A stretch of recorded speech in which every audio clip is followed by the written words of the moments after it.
I don't know if you can see that gun barrel behind me. It's right about there. It's about 30 or more yards. I'm going to see if I can hit it with my arrow from here. There's a bit of a ravine down through there, so no obstructions in the way. And yeah, if I do get it, I don't have to dig it out. So whatever.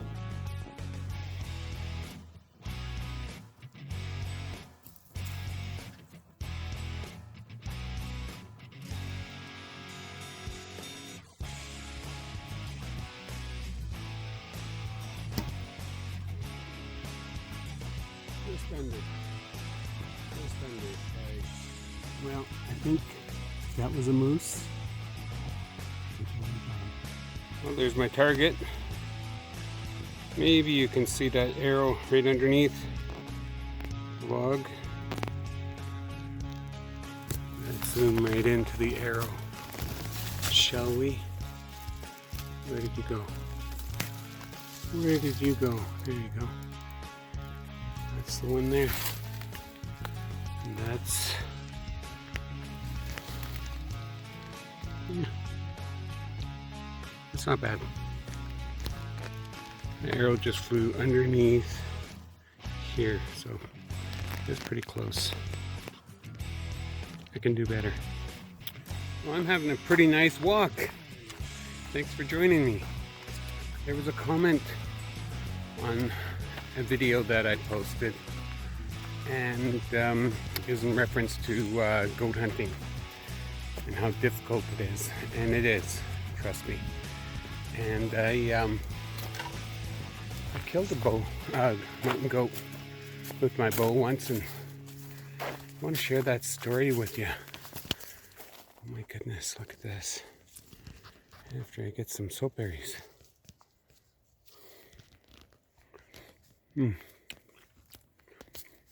Wow. Those are really, really nice and sour.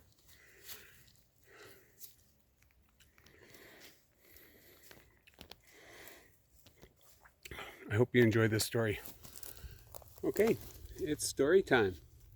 So I want to share this story with you, and I have to tell you that my nephew hasn't given me permission to use his name in this video, and in fact he doesn't know that I'm going to be telling this story. So I'm going to keep his name out of it. He was with me. He's a few years younger than I am, and we went to our goat hunting area, and it's a beautiful trail. A beautiful trail to get up into this area, and it's from the highway. It's about a six hour walk if you're in shape, and along the trail there's blueberries, and there are like these cedars that are, you're like walking through a cathedral.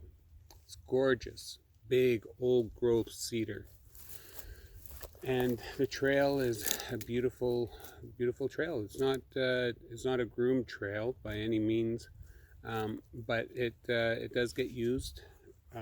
Has been used for thousands of years by my family. And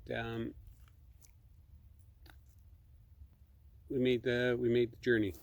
We get to the tree line and have a bite to eat, and we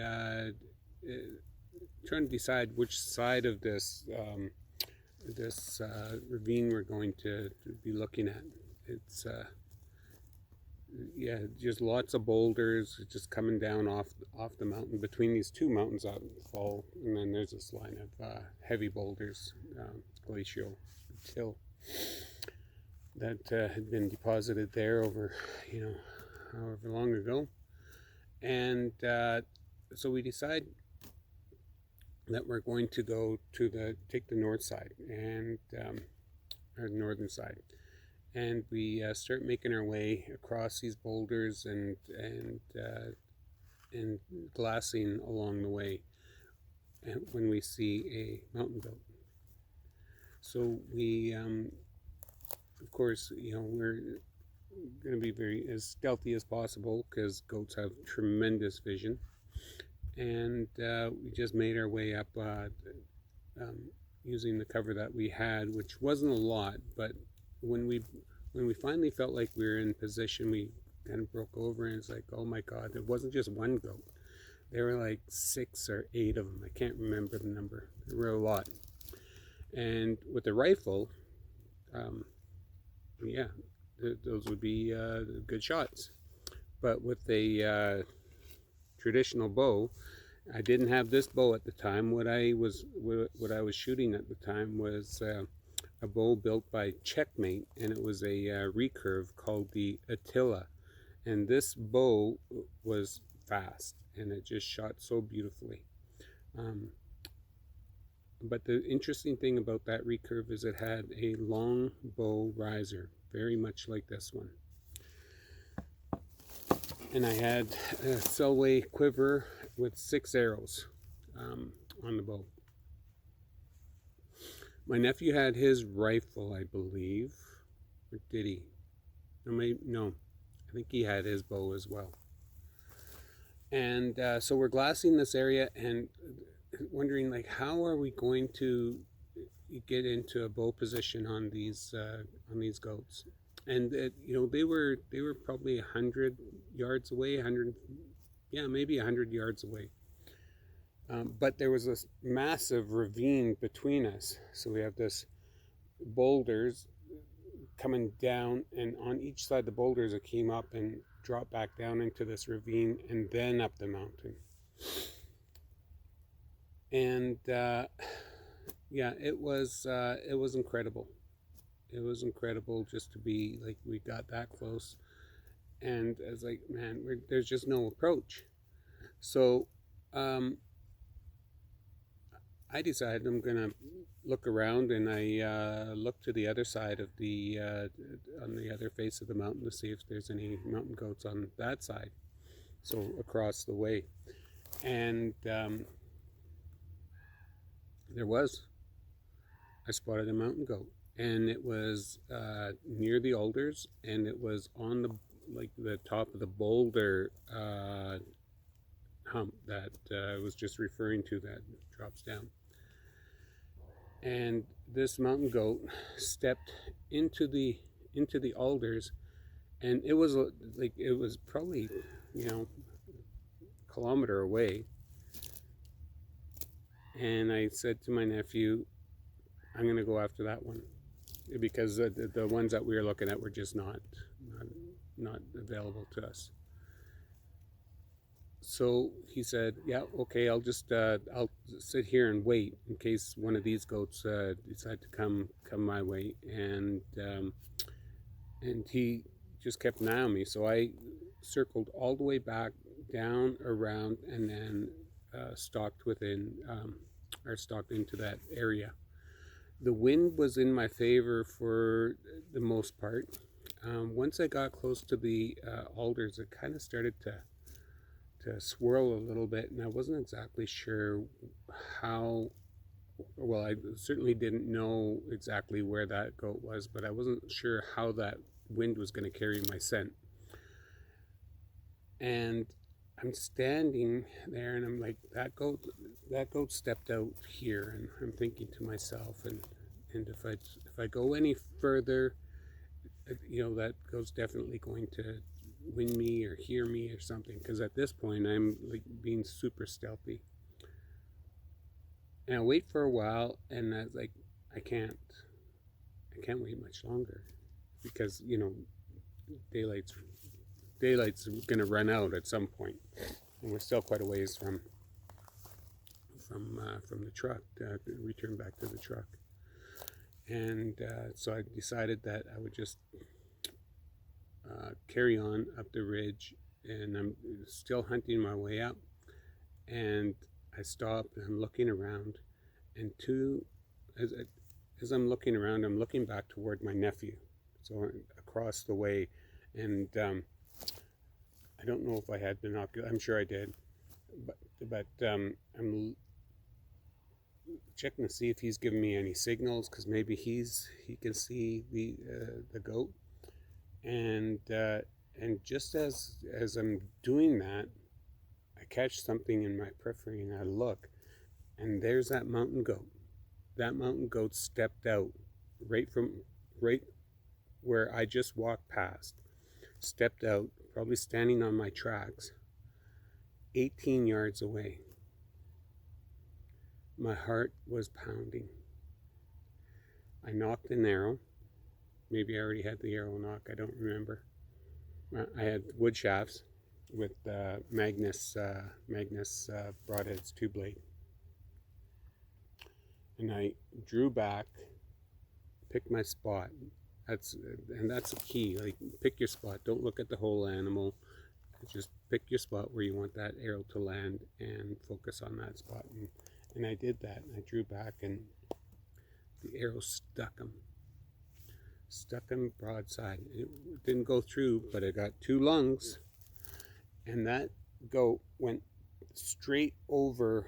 He was standing here, and he went straight over that the boulder face, and it was steep. It was like, I bet you, oh my God, I bet you it's like 80%,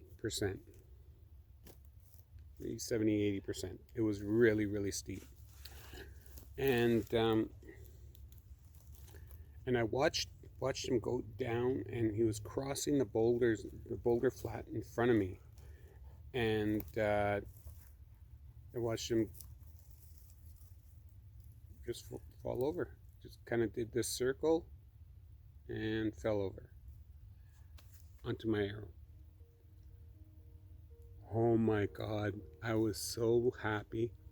I went scampering down this face like it was nothing. I was totally jacked. Couldn't believe my good fortune. So there's a part of this story that I forgot to mention.